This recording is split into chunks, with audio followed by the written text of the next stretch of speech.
අලුත් දන්සලා දැක්කනේ අර ඔයාලගේ වගේ බයික් පදින සෙට් එක අර හෙල්මට් වලින් නෙලන්නේ කෙකුට ලොකු ටී-ෂර්ට් ඇඳපියුම් හරිද දැක්කද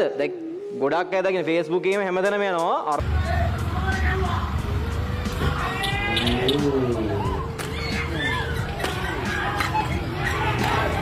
ඔය අතින් නෙමෙයි ගහන්නේ හෙල්මට් වලින් ගහන්නේ උට ගහන්නේ ඔලුවට ඔයාලා දන්නවද හරිද ඔයා හිතන්න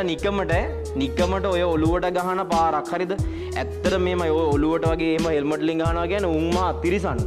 උන් කෙලින්ම අවජාතකයෝ හරිද ඔයා හිතන්නකෝ එකම වයසේ යාළුවෙකුට ඔහොම ගහනවා කියන්නේ අර යකඩ පොළු වලින් ගහන්නේ උන් ඉන්නේ ඒ වගේ තමයි ඔය හෙල්මට් එක එන හයියයිනේ ගහන ගැහිල්ල බලන්න මේ වීඩියෝ එකේ පොයි සද්ද එනවා ඒ ගහනකොට ඔයාලා දන්නවද ඔහොම වැදිල්ලක් වැදුනොත් හරිද ඕකා මැරුණා කියන්නකෝ වෙන්න පුළුවන් අංගයක මැරීම ඒක මැරෙන්න පුළුවන් ඔය ගහන පාරක් වැදුනොත් මැරුණා නම් සෑහෙන අවුලක් මතක තියාගන්න ඔය වීඩියෝ යනවා නේද ඕකා මැරුණොත් ඔය 8 දිනක් ගහනවා 8 දිනාටම ලොවෙත් මරණ දනුව හම්බෙනවා